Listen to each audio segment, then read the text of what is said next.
Let me take you back to a moment that still makes me cringe. It was a high profile seminar, cameras were everywhere, media was swarming the place. I had just stepped out into the breakout room to get a cup of coffee, and suddenly a TV crew cornered me. Bright lights on my face, microphone shoved under my nose, and a reporter asking me my views on something supposedly very important. And just like that, my brain short circuited. My thoughts were a chaotic mess. Which channel is this? Am I looking okay? Why didn't I brush my hair? I should have noticed these people. I should have worn an Indian instead of Western. Oh, I looked so out of place. I needed to say something profound, something smart, something they'll quote for years. And you know what I actually ended up saying? Absolute nonsense. Vague, completely forgettable. Even I don't want to remember what I said. Because the kind of answer that wants to make you time travel and slap yourself is exactly what I did. I realized this the hard way, but the fear of public speaking isn't really about speaking. In fact, it has nothing to do with speaking. You must be thinking I'm being silly. But bear with me, let me explain.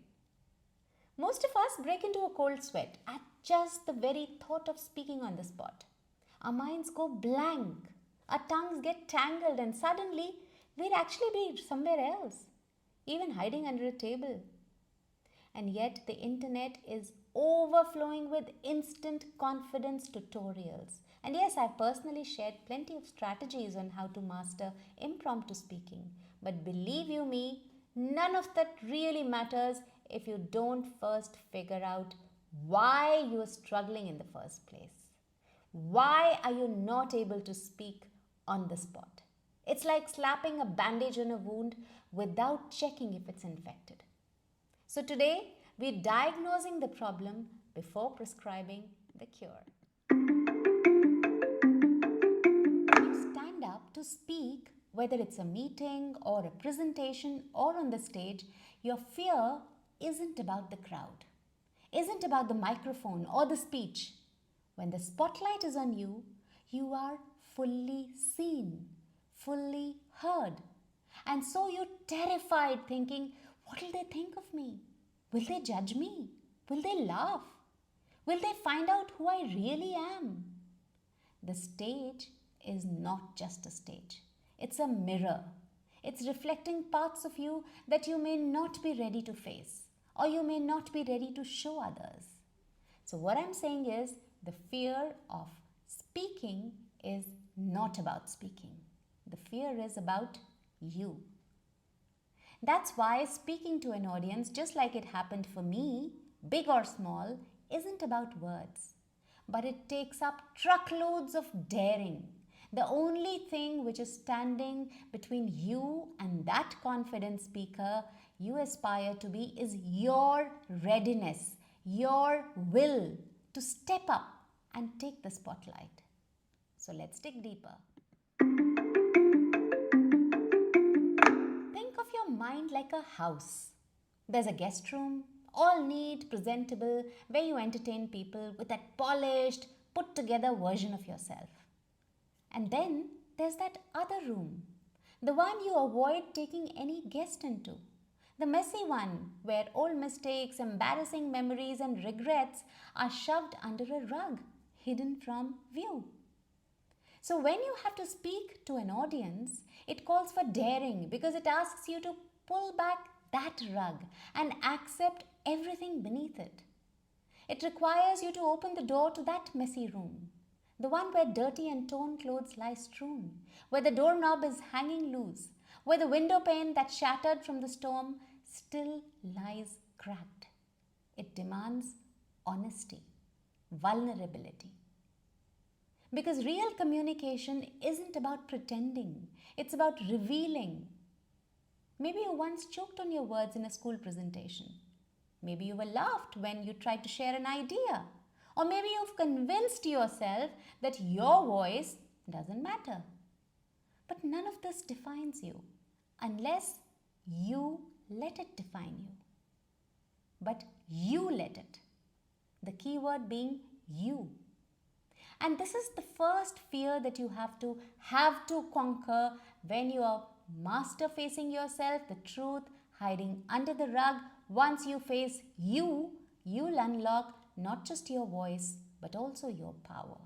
Your power to be able to speak up to any audience. All right, it's time to clean the house. Take a deep breath, lift the rug, and deal with what's hiding underneath. So, when I was devastated after a failed marriage and I began to raise my kids single-handedly, I shied away from people. I always made an excuse not to attend social events as if there was something wrong with me. This impacted my personality drastically. So before you want to master the art of speaking anywhere, forgive yourself for past stumbles. That's what I did, and that's what helped me.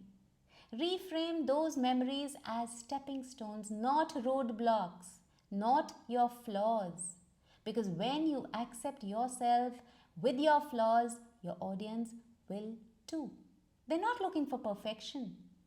People are looking for connection. I still can't believe I'm talking about my personal matters, the not so good ones and the in the closet matters with confidence here today.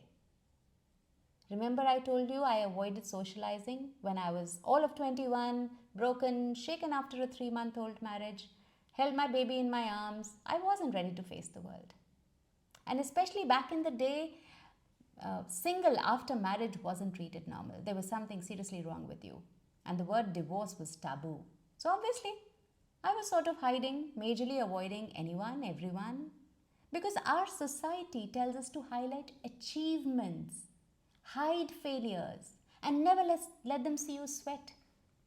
But after all these years, after realizing the truth which I'm about to share, and I'm speaking confidently and uninterruptedly about it, I've understood that even when we have accepted our messy room, even if we have accepted what we don't have, maybe you have those love handles that you are hiding. Maybe you come from a humble background and you're not comfortable about it. Even if you accept all that, but the scarier part is sharing it. Because we share the best versions of ourselves. How can we be anything less? We have to be the one who appeals to people, who appears flawless. Because he's the one who dares to be his real self without the worry of being judged. And that, my friend, that sharing, that boldness to share it after accepting it first, is the second fear that you need to overcome if you want to learn to speak confidently. We love TED Talks when speakers share their struggles. Oprah Winfrey's show became an instant hit back in the day because we connect instantly with stories of resilience.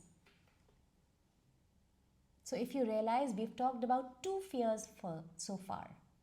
The first one was to accept our flaws.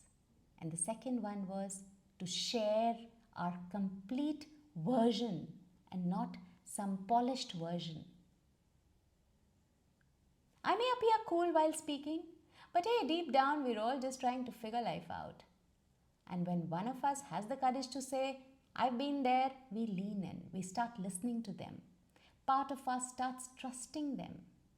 So grab a notepad, write down every experience you're ashamed of. The failures, the regrets, the embarrassing moments you wish you could erase. Then just to yourself, alone in a room, talk out loud. What did those moments teach you? How can this struggle of yours help someone else? I lost my parents one after the other in 2 consecutive years. My mom I lost just a couple of months ago as I speak today. I have suffered and I'm still suffering. I can share how it is it that I'm trying to resume life, to put myself out there. I can speak about it because I've accepted it and I'm sharing it, and that's what gives me confidence.